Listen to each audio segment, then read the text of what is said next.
ఇంట్లో దొంగల్ని మేము అంతకొల్ని మేము గుర్తించలేకపోయాం. ఆ రోజు నేను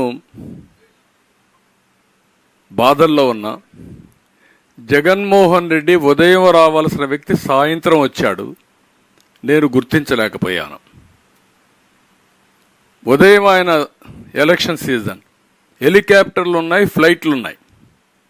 హెలికాప్టర్ ఎక్కితే నేరుగా కడపలో దిగచ్చు, గంటలో బాబాయ్ హత్య జరుగుంటే జన అనేది అక్కడ పోవచ్చు. ఉదయం నుంచి రాకుండా సాయంత్రం రోడ్ జర్నీలో వచ్చాడు. వచ్చిన తర్వాత నాటకాలన్నీ ముందు గుండెపోటు అవన్నీ మార్చేసి చెప్పేశారు.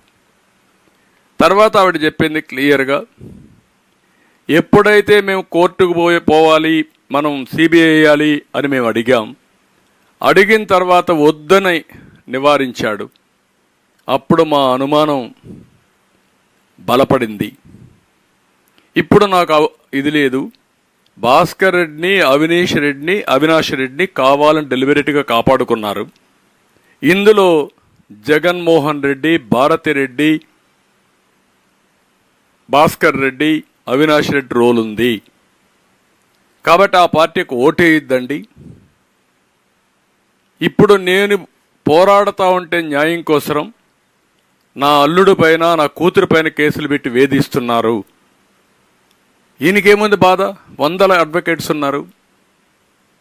సిబిఐ మార్నింగ్ ఒక కేసు, సాయంత్రం ఒక కేసు, లాలోచీలు, ఉద్యోగాలు, డబ్బులు ఇవన్నీ ఇస్తాడు.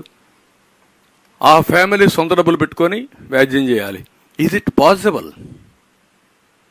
మానవత్వం ఉండే ప్రతి ఒక్కడు ఆలోచించాలి ఈ విషయాన్ని. సొంత భార్య రోడ్డెక్కి ఘోషిస్తూ ఉంటే, ఒక బాబాయికి ఇలాంటి జరిగితే సమాధానం చెప్పవలసిన బాధ్యత లేదా? ఇక్కడ నేను అడిగాను, సమాధానం చెప్తాడా? వచ్చి సమాధానం చెప్పినటువంటి అబద్ధాల కోరిని మనం నమ్మాలనా? ధైర్యం ఉంటే చెప్పాలి కదా, ఇది జరిగిందని చెప్పాలి కదా, కాదు ఇది జరగలేదని చెప్పాలి కదా. నా ఆఫీసర్, బ్రహ్మాండమైన ఆఫీసర్స్ చెప్పాలి కదా. నువ్వు చెప్పండి, మీ ముగ్గురు వచ్చి.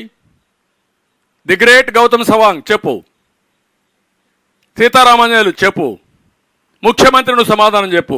నువ్వు చెప్పలేకపోతే నేను మనిషి ఉన్నాడు కదా సజ్జల, నోటుకోచోటు వాగుతున్నాడు, లేకపోతే ధనంజయ రెడ్డి ఉన్నాడు, రమ్మనండి. Answer all these things. నీ అట్రాసిటీస్ ఇంకా జరగవు.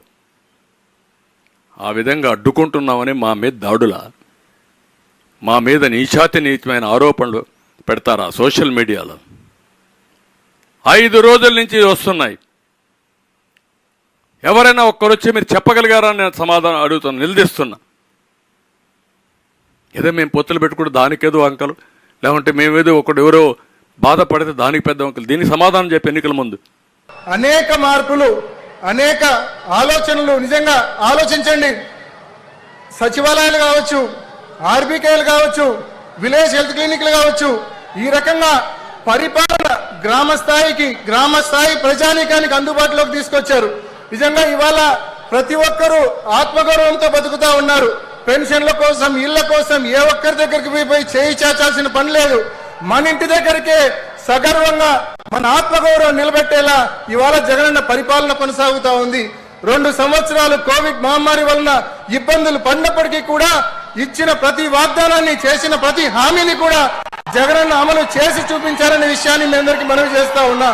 పెద్ద ఎత్తున సంక్షేమ పథకాలే కాకుండా పెద్ద ఎత్తున అభివృద్ధి కార్యక్రమాలు కూడా జిల్లాలోని అన్ని నియోజకవర్గాల్లో పెద్ద ఎత్తున అభివృద్ధి కార్యక్రమాలు జరుగుతూ ఉన్నాయి. ముఖ్యంగా ప్రొద్దుటూరులో అయితే పేదలకు ఇళ్ల స్థలాలు ఇవ్వడానికి స్థలం అందుబాటులో లేకపోతే జగనన్న ప్రభుత్వం 200 కోట్ల రూపాయలు వెచ్చించి స్థలం కొనుగోలు చేసి 25,000 మంది పేదలకు ఇళ్ల పట్టాలు ఇవ్వడం జరిగింది. ఇంత పెద్ద ఎత్తున సంక్షేమ పథకాలు, అభివృద్ధి కార్యక్రమాలు మన ప్రభుత్వం చేస్తా ఉంది. ఇంతేకాకుండా సాగునీటి విషయంలో ఇవాళ జిల్లాలో గండికోటలో మనం 27 టీఎంసీలు నిల్వ చేసుకోగలుగుతా ఉన్నాం. జగనన్న ప్రభుత్వం రాకముందు కనీసం 5 టీఎంసీల నీళ్లు కూడా అక్కడ నిల్వ చేసుకోలేని పరిస్థితి. దాదాపు 900 కోట్ల రూపాయలు ఖర్చు చేసి ఇవాళ అక్కడ 27 టీఎంసీల నీళ్లు స్టోరేజ్ చేసుకుంటా ఉన్నాం. 3 సార్లు స్టోరేజ్ చేశాం ఈ 5 ఏళ్లలో మనం 25 టీఎంసీలు. అదేవిధంగా సిబిఆర్ లో 10 టీఎంసీల నీళ్లు మనం స్టోర్ చేశాం. ఇంత పెద్ద ఎత్తున సాగునీటి ప్రాజెక్టులు కూడా జగనన్న ప్రభుత్వంలో స్టోరేజ్ కావచ్చు, పనులు కావచ్చు మరి జరుగుతూ ఉన్నాయి. ఇన్ని మంచి పనులు మనం చేస్తూ ఉన్నాం కాబట్టి ప్రతిపక్షాలకు మనల్ని ఏలు పెట్టి చూపించే పరిస్థితి లేదు కాబట్టి ఇవాళ వ్యక్తిగతంగా క్యారెక్టర్ అసాసినేషన్ చేస్తా ఉన్నారు. వాళ్ళకు బలం లేదు, ధైర్యం లేదు కాబట్టి తెలుగుదేశం పార్టీ చంద్రబాబు నాయుడు బీజేపీని జనసేనను తోడు తెచ్చుకున్నారు. ప్రత్యక్షంగా పరోక్షంగా కాంగ్రెస్ తో కూడా పొత్తు పెట్టుకున్నాడు చంద్రబాబు నాయుడు. ఎంతమంది పొత్తులు పెట్టుకున్నా సరే జగనన్నకు తిరుగులేదు.